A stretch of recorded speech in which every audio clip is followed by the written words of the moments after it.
Support for this podcast comes from the Neubauer Family Foundation, supporting WHYY's Fresh Air and its commitment to sharing ideas and encouraging meaningful conversation. This is Fresh Air. I'm Dave Davies in for Terry Gross. The World Series begins tomorrow, and we at Fresh Air were excited and a little stunned, along with much of the country, to discover that our hometown team, the Philadelphia Phillies, are in the big dance.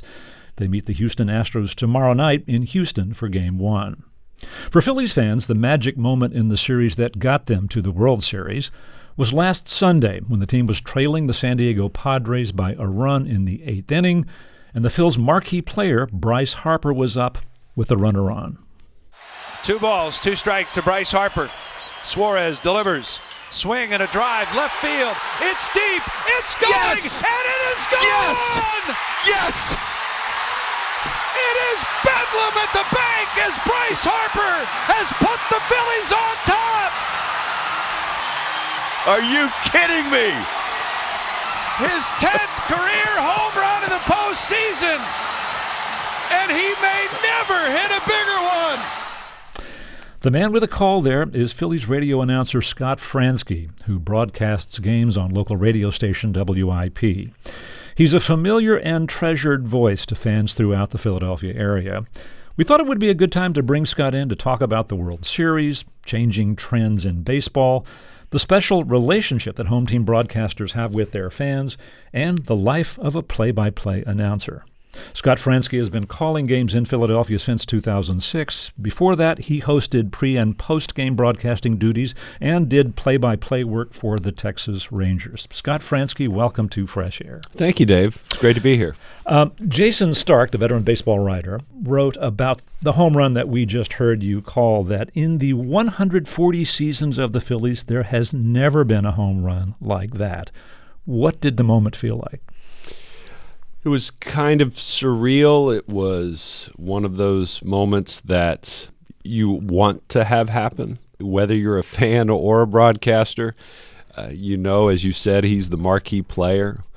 He's the money player, and you want him to come through in that moment. But you also understand, having seen thousands of baseball games over the years, that it doesn't happen like that all the time. And when it does, it's such a rare event and such a joyous event for the home team. His teammate said when he got back to the dugout after it, he said, "I can't believe I just did that." But they weren't surprised. I doubt that.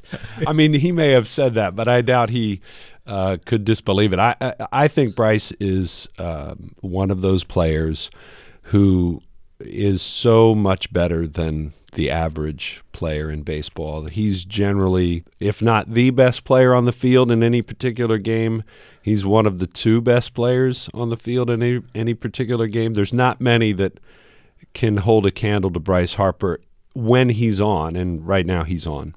Yeah, remind us, people who follow the game probably know this story, but how he got to the Phillies and what kind of pedigree he came with and what kind of price tag. Well, he was on the cover of Sports Illustrated as a teenager. Everybody knew he was going to be a superstar in the game. He was the number 1 overall pick. He bypassed, basically got his GED to get to college early, went to a junior college, was the first pick in the draft, and was a star for the Washington Nationals. Never won a playoff series as a member of the Nationals, and when free agency finally came around, everybody knew it was going to be a big payday, and the Phillies were one of the teams that courted him, one of many, and signing with Philadelphia in an offseason when the Phillies were trying to sort of really make a name for themselves once again. They had been a number of years at the bottom of the division, and they wanted that to change, and he was going to be the centerpiece to change it, but not just on the field, but off the field as well, as a marketing tool, as a face for the organization. He was going to do a lot of different things for the club.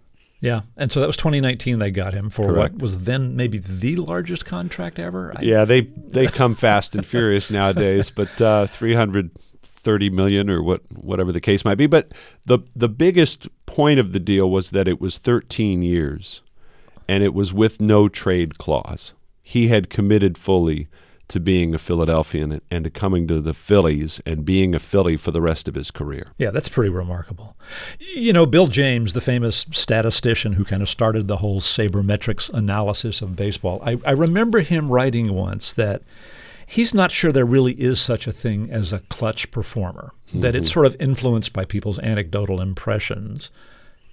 Boy, Bryce Harper sure looks like one, doesn't he? Yes, and he does look like one.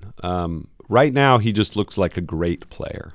And that could be in the second inning of a game, or it could be in the eighth inning of a game. Obviously, when you're in that moment in the eighth inning of a game that you're trying to win to send your team to the World Series and you're trailing, right, there's clearly a lot of pressure there. But I think it takes a special person to be able to block out all the noise, block out everything else, and focus on one thing, and that's what the pitcher is going to throw you next. And he has an ability to do that. He obviously showed that ability on Sunday. I mean, I don't want to necessarily say it's Michael Jordan-like. Everybody remembers Michael Jordan when he would be in the zone, as they say.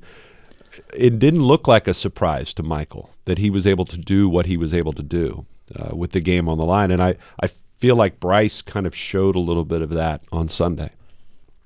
You know, after that home run, they asked the Phillies starting pitcher in that game, Zach Wheeler, what that moment was like. And he says, actually, I was in the trainer's room because he'd thrown a lot of innings and was getting worked on.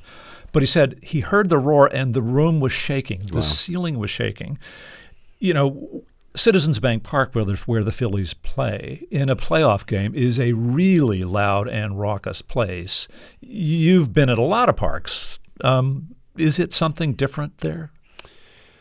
Well, the last 5 games here at home have felt very different, and maybe that's the length of time between the last time we were in this position, playing in the playoffs and playing in the World Series. It's been a number of years. Fans were so starved for, watching the success of the Phillies and for just getting back into the playoffs for number one, that I wouldn't say I've been anywhere louder. I can't remember a moment just from the fans. I mean, there's other stadiums. You go to Dodger Stadium in Los Angeles, and they have one of the greatest PA systems. And, I mean, it hits you in the chest when they play music and they get the fans going. But that's part of the overall decibel level, if you will. I felt like over the weekend and over these last 2 weekends in Philadelphia, it's been purely the joy of the fans that has made all that noise. Do you think it affects the game? That thundering support? I mean, I think there are moments when certain players will, fans react to something that has happened, and I think that can have a carryover effect. We saw in San Diego in the first game of the series, the Phillies committed an error in the 9th inning, and the San Diego fans, I mean, I've never heard them that loud, and they were really, really loud. And it was that moment for the manager, Rob Thompson, to go to the mound. First time all year he's ever gone to the mound without taking out a pitcher. The Phillies manager, yeah. Correct. And he just wanted to deliver a message. And the message was, what just happened has already happened. What we need to think about in this moment is what happens next. And I think for an athlete, that's probably a good reminder because, we all make mistakes, right? Now, you and I, we do our jobs, and we don't have 40,000 people screaming at us when we've made a mistake, at least not right in front of us. Right. There is Twitter for that. Exactly, yeah. But they're not right in your face and reminding you of that mistake. And I think some players will feel that tension. I don't know that it's necessarily intimidating. I do think it's uplifting for a home team. So, one of the reasons that Phil's fans are so exciting is that this was so unexpected. And I want you to just kind of briefly, for people that don't follow baseball carefully, take us back to the middle of the season where the Phillies were and how they turned it around. Sure. Well, they spent a lot more money last offseason. After the owners and players had come together to formalize a new agreement, there was a short window before spring training began, and the Phillies threw a bunch of money out there. They signed 2 big money players in Kyle Schwarber and Nick Castellanos to major contracts. And so that really kind of upped the ante. It was ownership saying, look, we believe that this is a team that can win now. We're going to give you a couple more pieces here to get you over the hump. which for the last 4 years, the Phillies have been in the playoff race in September, and for the last 4 years, they've failed to come through. So you get a couple more guns to work with, and they felt like they were going to be a contender. And at the end of May, they were 7 games under 500. They were 11th out of 15 teams in the National League in overall record. They were buried. So they changed managers. Joe Girardi, who comes kind with of a legendary guy. Absolutely. Managed for the Yankees, yeah. Managed for the Yankees for many years and was in his 3rd year with the Phillies. And he was let go, and they brought in his bench coach, Rob Thompson, who had been with the Phillies for the last 4 years. And he took over as manager, and they won some more, and they started to develop their confidence again, and they felt like they were in it once again. And baseball's a really long season, and they got back to 500. They started playing better and getting over 500, and then it became a question of September coming around, and would they finally get in? And they barely did. Barely. They were the last team in, the worst record in the playoffs. I mean, it really was kind of a Cinderella story once the playoffs began. This happens all the time when a team that is not meeting expectation and is struggling, and they fire the manager. Mm-hmm. And I always wonder, can you really blame the manager? Does it really make that much difference? I mean, you've watched the game for a long time. I mean, Rob Thompson, not a demonstrative guy, not a dramatic guy publicly. Do you think it made a difference? I think it's hard to argue the opposite, right? It's hard to say that it didn't make a difference. The evidence is they were 7 games under with the other manager, and they were 20-ish over with the new manager.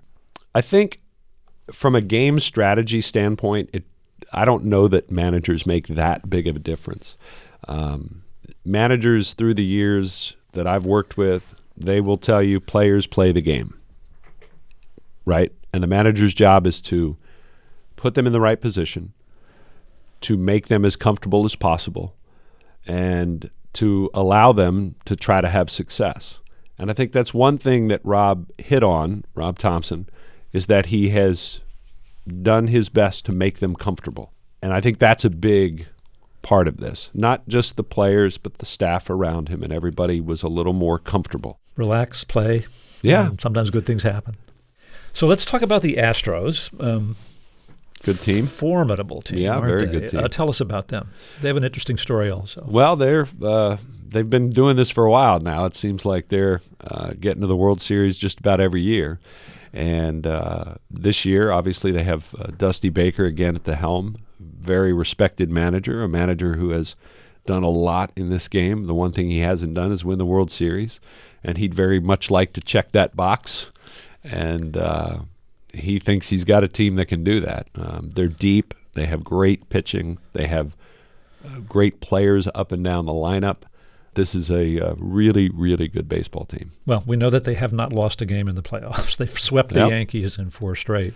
To what extent does the stain of the cheating scandal that was revealed in 2019, that they had been stealing signs during their one World Series championship season in 2017? 2017.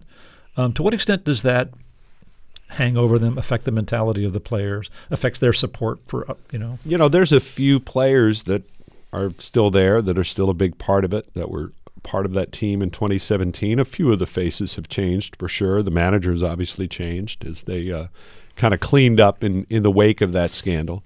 But I think the players tend to block that stuff out. They're not thinking about that stuff. They're just thinking about how to play that day's game and how to hit that day's pitcher. Right. On the one side, it's players have been trying to get advantages forever. I mean, there were spitballs, grease balls, sure, and sign stealing. On the other hand, you look at it from the point of view of the integrity of the game. I mean, some of the players that were there then had to have known that these signs were being relayed. Absolutely. They didn't. I mean, they were being stolen. Sure. And other teams had suspicions. I mean, baseball is a sport rife with paranoia. If a pitcher gets hit really bad one day, they immediately start thinking, do they have something on him? Does he do something with his hands or his glove that would indicate he's going to throw a slider versus a fastball? And, whether it's flat out stealing a catcher's sign, with a runner at second base or whether it's seeing something that the pitcher does, they're always trying to get an edge and an advantage. And if you're on the receiving end of that, you're wondering. You want to predict who's going to win here? No, I'll steal the line that my predecessor, the great Harry Callis here in Philadelphia, always said. He said, I don't try to predict them, I just call them. All right. So I want to talk about what it's like to do your job. Do you ever estimate how many hours you spend in front of a live mic every year? No, I've never thought about it. Probably thousands. I would guess. You grew up in the Dallas area. Correct. Studied like broadcasting and journalism at SMU. Mm-hmm. And I know that you did a lot of sports stuff, and you spent some time in talk radio before you got into play-by-play. I spent 4 years as a reporter for the all news station here, and just that experience of doing a lot of live reports, you just get comfortable. Sure. And understand it's not always going to go well, right. But it won't kill you.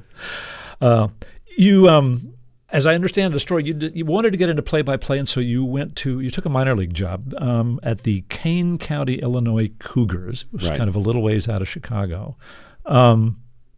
I guess you spent a lot of years honing your craft there. How did you get better?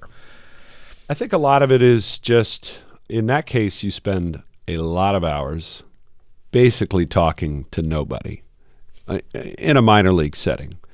This was in 1999 when I first went to the minors.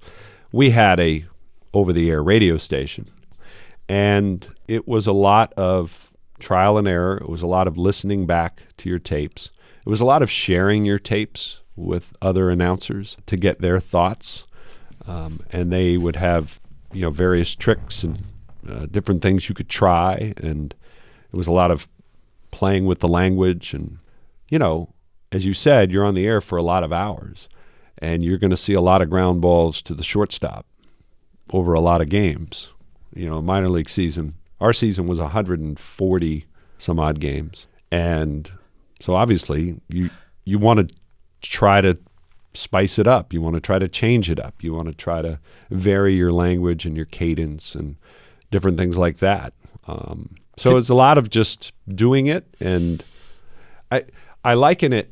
I talk to minor league announcers all the time that share their tapes with me, and a lot of what I have to say is it just takes repetition. I believe a lot of people could do this job. I don't think there's any special. I mean, I guess you get blessed with a certain kind of voice that people are comfortable with, but I think from the mechanical standpoint of doing sports announcing or play-by-play, almost anybody could learn that if they have enough repetitions. It's like, I don't know, swinging a baseball bat or swinging a golf club. You got to practice. When you shared your broadcast tapes with experienced folks, what was some of the feedback that you got that you thought was helpful? I think it was mostly about descriptions. Today, most people sort of angle to be a TV announcer. You know what I mean? I think being a radio announcer is very specific. It's very different. And you learn things like how important the descriptions are. I mean, there's so much to describe. We probably under-describe it more than anything, to be honest with you. In today's environment, if you over-describe everything, people say, well, he talks too much, right? Right. He doesn't shut up. But there's a lot to describe here. Yeah. And I think somebody once said to me that you have to remember a few things about doing baseball on the radio. One of them is people are in their cars.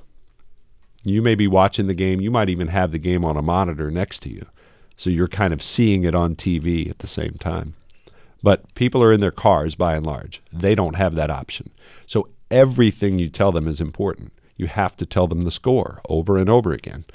You can never give the score too much. And you have to realize that everything that you tell them helps them draw that picture in their head. Most of them have been to a baseball game or a football game or whatever, and you can help complete that picture that they might already be building up in their mind with a small detail here and there that might connect with somebody. And I guess pacing matters too. I mean, there's a tendency to get excited and talk too fast. The nice thing about radio is they don't see the play unfolding, so you can take a beat if you need it to craft the right phrase. Sure. You don't want to be behind the play too much, right? The crowd's already reacting and you've not even told them what's happening yet. So you want to make sure the audience is sort of in pace with the game action. And a lot of that is the trick of making sure you're talking with your partner about some arcane stat or an old story or something, and then the ball is put in play. Well, you need to be ready before the ball is put in play to say what's going to happen. We need to take a break here. Let me reintroduce you. We're speaking with Scott Franzke. He's the play-by-play radio announcer for the Philadelphia Phillies on local radio station WHYY. He'll be back to talk more after this break. I'm Dave Davies, and this is Fresh Air. My guest is Scott Franzke, the radio voice of the Philadelphia Phillies, which has just completed an improbable playoff run and will face the Houston Astros in the World Series starting tomorrow night.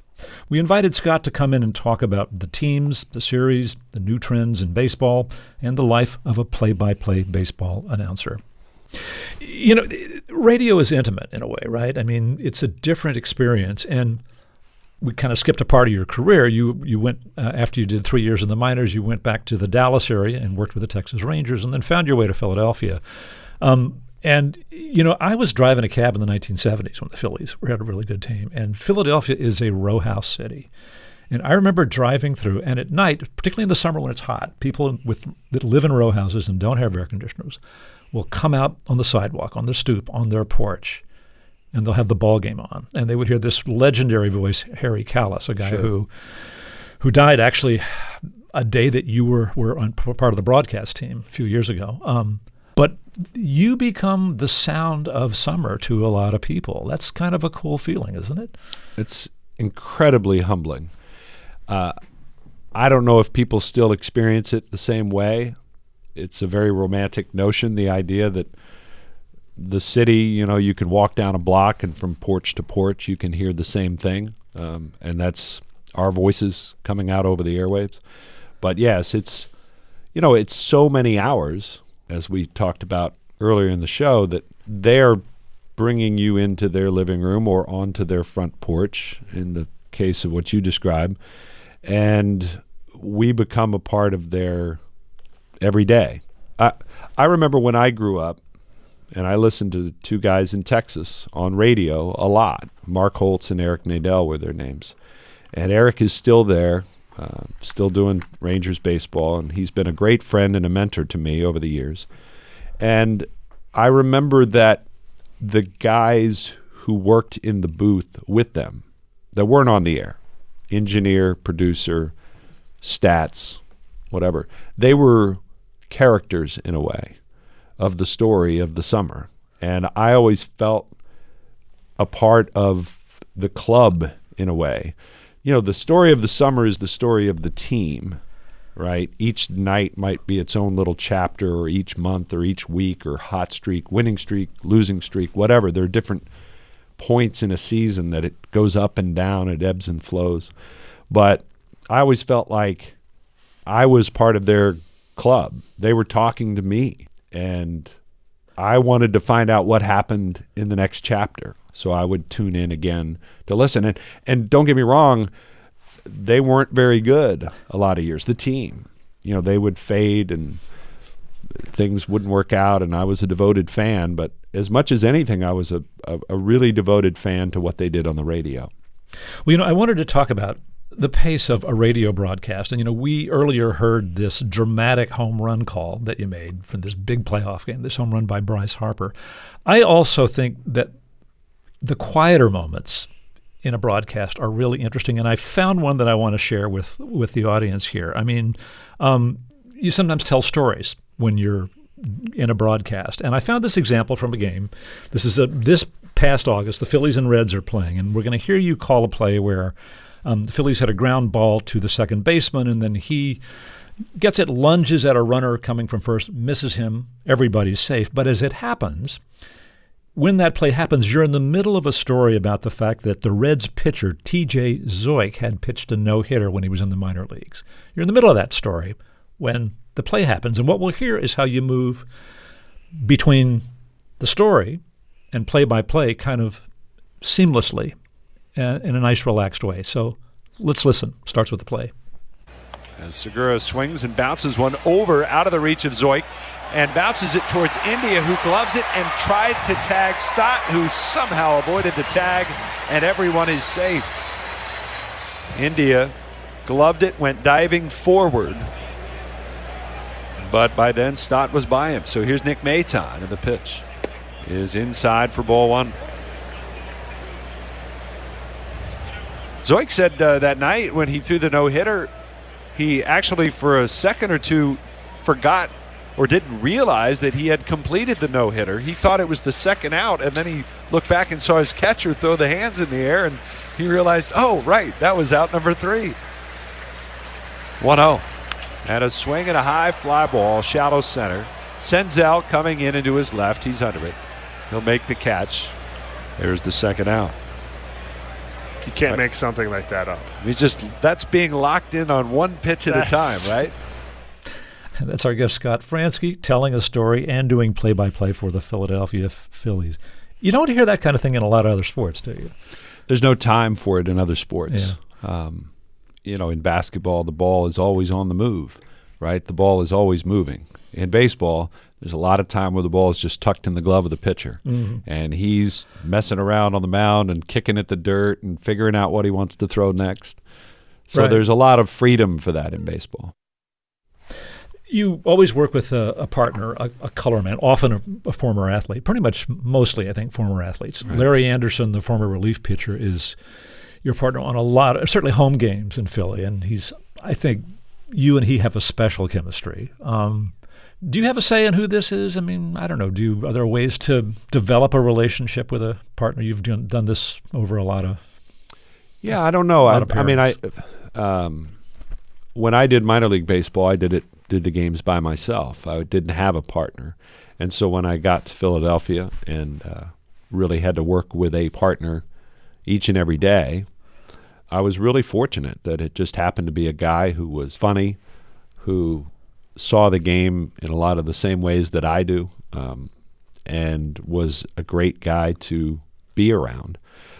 We got to be fast friends, and that certainly has helped. I know there are plenty of stories in sports broadcasting where two announcers shared a booth and they didn't like each other at all, and fans never had any idea because they were professional and they got on the air and they put together a good product and they sounded like they were having fun together. But for Larry and I, the idea that, hey, we're just two guys, we're sitting at a baseball game, we're having fun, and if the game is a good one, then we'll let the game be the game. If the game is a bad one, we'll try to have some fun.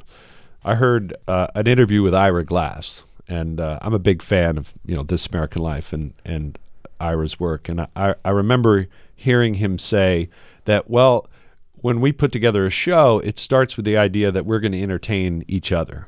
We're going to amuse ourselves.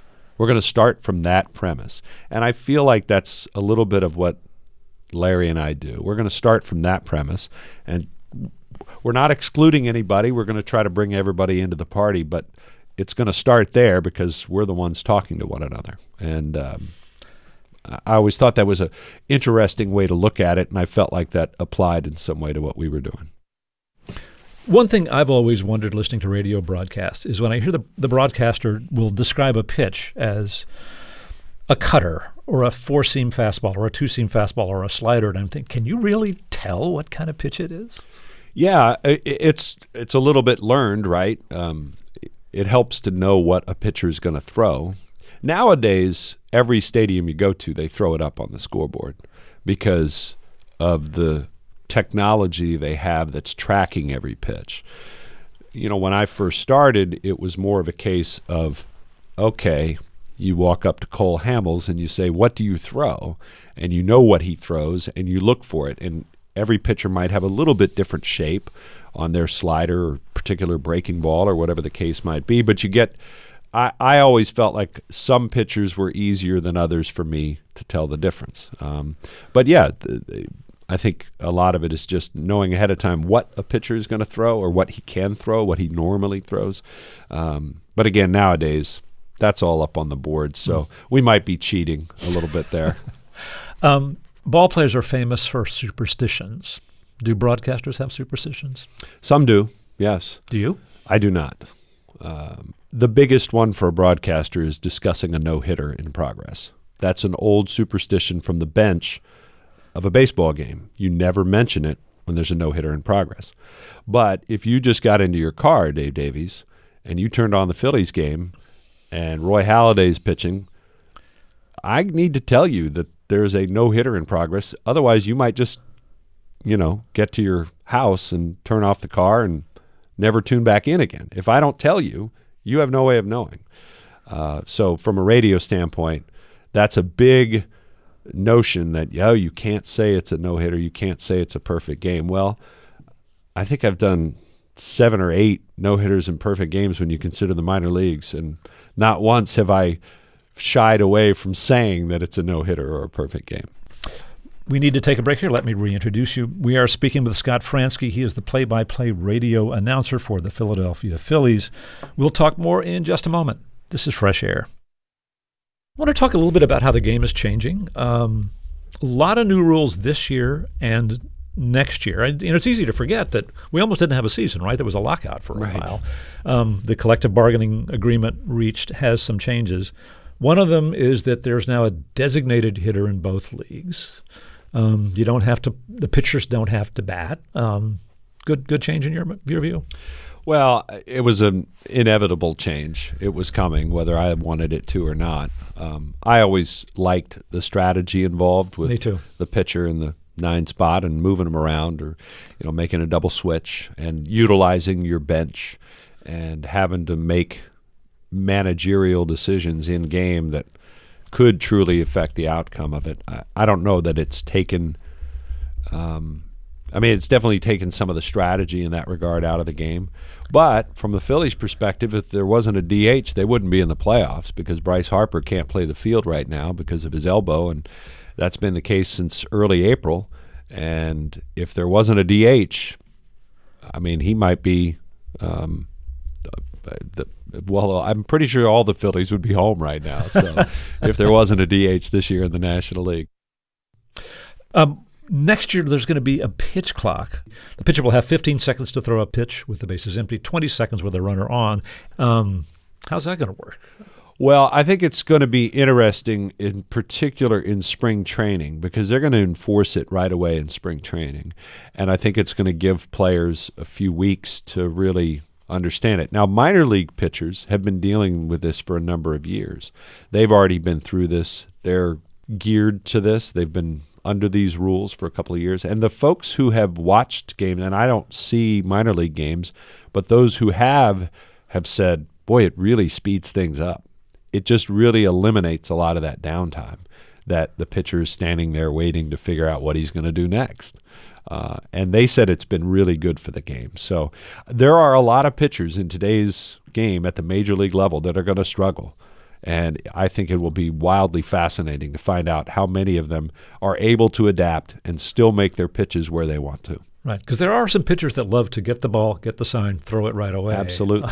And the ones who don't, who want to sit back and think it over and pick up the rosin bag, they're going to have to adjust. Sports psychologists will probably make some extra money here. I would think. And there are also going to be limits on how many times you can throw to first, which is designed to enhance the base running involved in the game. So if you have a runner at first, you're only going to be able to throw over one time with no repercussions. The second time you throw over, you're either going to need to pick him off or he's going to get second base. So you got to be sure about it.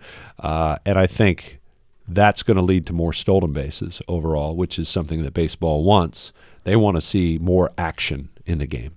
And hitters will need to be in the batter's box with 8 seconds left on the pitch clock. There are a lot of batters that like to step out, stretch, readjust the batting gloves, complain a little bit about the last call. Absolutely. It's going to be different for a lot of players. And again, there's no grandfather clause for those who have played under the old rules. It's going to be the same for everybody next year, so it's going to be a rude awakening for some. Overall, a good thing, you think? I mean, the game is slow. I think it will be a good thing overall. I think there will be an adjustment period, but I do think that speeding up the pace of the action is going to be important, and I think that will lead to more. All the fan surveys that anybody has ever done says people want to see more stuff happening, right? More stuff, more people on the bases, more action on the bases, if you will. And this is going to lead to that. So a little less time for you to tell stories. I'll just have to be a little more concise. Also coming, bigger bases, bigger bags. Why is that? The idea is the stolen base. There's also a slight injury element. Wait, the stolen base, they want more stolen bases? They want more stolen bases. It's slightly less than 90 feet if you have a bigger Correct. bag? Is that the idea? It shortens the distance between bases. Wow. Correct. There's also a little more room for, say, a fielder and a runner to occupy the base or arrive at the base at the same time, which they hope would help diminish injuries. Yeah, that makes some sense. Collisions, things of that nature. Yeah, particularly on first base on a ball in the infield. All right, here's the other big one is the infield shift. I mean, people who watch the game know that a lot of batters, they will move 3 infielders on one side of second base so that if somebody likes to hit it to right or left, they're going to have a hard time driving a ball through the infield. That's going to be banned, is this right? Correct. You will have to have 2 infielders on either side of second base, and they will both have to be on the dirt. They can't be a 4th outfielder, for instance. So that is, to me, going to be as big a sea change as any of these other ones. Because in terms of the actual outcome, I think that's going to lead to a lot more hits. And there's a lot of hitters that are going to really benefit from it. They're going to pick up extra base hits along the way. Their averages will climb. And again, that will lead to more people on base, lead to more stolen bases, more runs in general, which, by the way, could lead to longer games. But their hope is it's not so much about the time of game as about the action within that time. Do you like banning the infield shift? Well, baseball has prided itself on how their analytics departments have mastered defense. And that is, we know based on what pitcher the guy is facing, what pitch that guy is going to throw, and how he's going to hit it and where he's going to hit it, we know where to put the people on the field. Now, sometimes they lose out, things happen.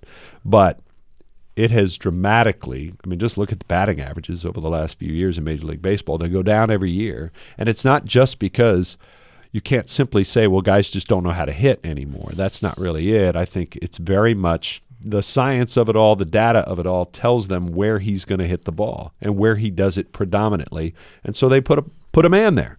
And they're not going to be able to do that anymore.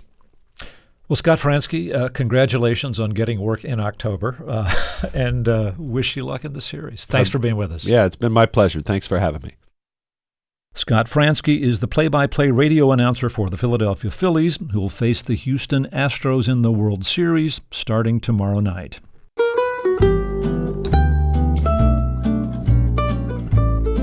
Our interviews and reviews are produced and edited by Amy Sellett, Phyllis Myers, Roberta Shorrock, Sam Brigger, Lauren Krenzel, Heidi Saman, Teresa Madden, Anne-Marie Baldonado, Seth Kelly, and Susan Yakundi. Our digital media producer is Molly Seavey-Nesper. Thea Challoner directed today's show. For Terry Gross, I'm Dave Davies.